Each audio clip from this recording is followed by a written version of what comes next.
जिंदाबाद। सबका सैनिक संघर्ष कमेटी जिंदाबाद। सबका सैनिक संघर्ष कमेटी जिंदाबाद। भारत माता की जय। भारत माता की जय। भारत माता की जय। आप बताइए, जो महेश शर्मा जी का वो आया है आईडियो, आपने अभी थोड़ी देर पहले दिया है, तो एफबीए को उन्होंने सुनाया है सबको, उसके बारे में कुछ बताइए जनता को। देखिए, मैं अपने पूर्व सैनिकों को कहना चाहूंगा कि एक करने का निर्णय आप लोगों का था, ये किसी संस्थाओं का निर्णय नहीं था कि एक हो जाए, क्योंकि सभी जो हमारे यूट्यूब पे भाई चलाते हैं, कुछ अपने सैनिक भी हैं और कुछ सिविल से भी आते हैं। इनके सभी के चैनल पे सभी पूर्व सैनिकों ने कहा, किसी संस्थाओं ने नहीं कहा कि एक हो जाओ, पूर्व सैनिकों ने कहा कि एक हो जाओ। उस पे फिर एक कदम बढ़ाया गया। जब उस पे एक कदम बढ़ाया गया तो देखिए, छोटी मोटी बात, जब घर में ज्यादा बर्तन होंगे तो एक आध तो खड़केगा ही, ये तो सबको मालूम है। और जरा जरा सी बात पे रूठ जाना ये कोई औचित्य नहीं है। आपको जब सबको साथ ही लेके चलना है तो सबको ही साथ लेके चलना है, किसी एक को भी नहीं छोड़ना है। किसी एक को भी अगर आप नहीं साथ लेंगे तो ये पूर्व सैनिकों का अपमान होगा कि जिन्होंने कहा कि हम सब एक मंच पे आए। मैं ये कह रहा हूँ विजय भाई, क्या नाम, ये जो है यूट्यूबर ही तो ये फैला रहे हैं अफवाहें, तो उन यूट्यूबरों के बारे में आप क्या कहें? देखिए, मैं ऐसे लोगों से कहना चाहूंगा कि व्यर्थ में, देखिए व्यर्थ में जो पूर्व सैनिकों को ना गुमराह ना किया जाए।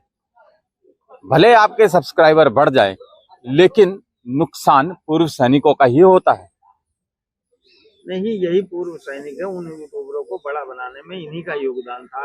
उस टाइम तो वाह लूट रहे थे, आज बड़े हो गए तो उन्हीं का गड्ढा खोदने में लग रहे हैं, ऐसा मानते हैं। मैं वही कह रहा हूं कलाम जी, देखिए सभी एक जैसे नहीं होते हैं, लेकिन जो बुराई करते हैं लोगों की, पूर्व सैनिकों की, उन्हें लड़ाने का काम करते हैं, ये मेरा उनके लिए कि आप जो है ना अच्छे से कार्य कीजिए। जब हमने इस देश के लिए कार्य किया, निस्वार्थ किया, हमने ये नहीं देखा हमारा कहाँ खून कहाँ पसीना गिर रहा है, हमने सिर्फ कार्य किया। हमने कार्य किया तब आप यहाँ आराम से बैठे। मैं आपको एक ऑडियो भी सुनाना चाहूंगा, देखिए कि जो मैंने भेजा था, तो वो साहब क्या कहते हैं जब उनको ये फैक्ट एसोसिएशन के बारे में बताया, तो उनके क्या विचार थे, देखिए।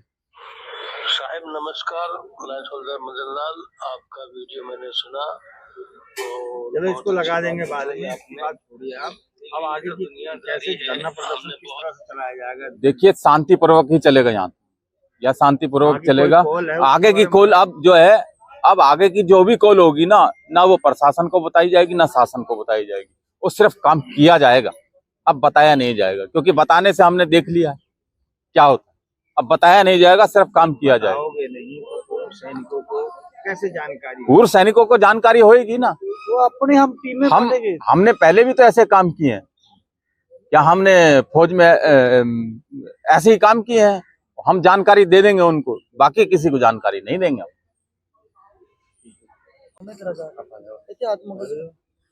क्या कहेंगे, आज 220 दिन हो गए, पूर्व सैनिक पूरे देश का 320 दिन हो गए, इस पे क्या कहेंगे आप? देखो भाइयों, सभी मेरे जो हमारे टीवी चैनल वाले हैं, इनका धन्यवाद करते हैं हम लोग पहले। उसके बाद हम अपने जो सुनने वाले भाई हैं उनको ये बताना चाहते हैं। पहले तो मैं ये बता दूं कि हमारे विजय जी को शायद उनकी नॉलेज में नहीं बात आई, और तस्वीर सिंह जी भी थोड़ा बीच में भूल गए हैं मेरे ख्याल से। जो अगला प्रोग्राम है उसके बारे में 6 तारीख शनिवार को हमारे तरन तारण में 2 मीटिंगें हम लोगों ने बुला ली हैं।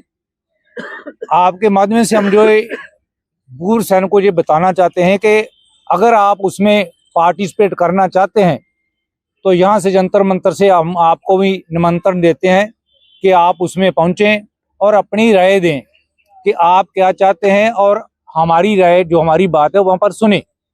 नेक्स्ट प्रोग्राम होगा उसके बारे में कुछ हम लोगों ने खास निर्णय लेने जा रहे हैं। 6 तारीख को 2 मीटिंगें हैं, एक 11 बजे शुरू होगी, उसके बाद दूसरी 2 बजे शुरू होगी।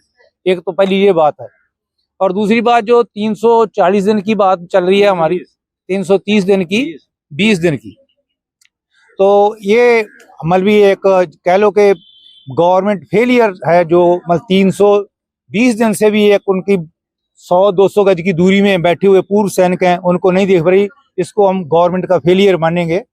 उनको देखना चाहिए, नहीं दिखते हैं तो वो एक गवर्नमेंट फेलियर है। सर एक बात और पूछना चाहेंगे, देश के गृह मंत्री प्रधानमंत्री कई बार बोल चुके हैं भरी सभा में कि पूर्व सैनिकों को 60 से लेकर 90,000 रुपए करोड़ तक हमने दे दिया, उसमें से आप लोग कितने पैसे? देखो जी, हम जब कल भी बोला है, आज भी बोलते हैं कि एक बड़ा फ्रॉड है जो हमारे पीएम साहब जाते हैं, कहीं वो 65,000 करोड़ बोलते हैं, कहीं जाके 70 करोड़ भी, कहीं 90,000 करोड़ भी बोल देते हैं।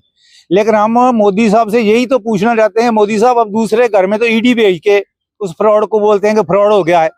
हम आपसे ये पूछ रहे हैं कि आपके घर में एक फ्रॉड हो गया है और उसके बारे में 3 रिटायर्ड जजों की कमेटी बना के उसका पता कर दो। अगर वो मोदी साहब फिर भी इसको नहीं मान रहे, हमारी मांग बहुत सिंपल है, फ्रॉड है वो बीजेपी गवर्नमेंट के सेकंड ऊपर जो रिवीजन हुआ है उसमें हुआ है ओवरवर्किंग, तो हम उसके लिए मांग कर रहे हैं, तो उसको वो बताएं, जा गवर्नमेंट ने किया है, जा वो किसने किया है, यही तो पूछ रहे हैं। नहीं सर, ठीक है।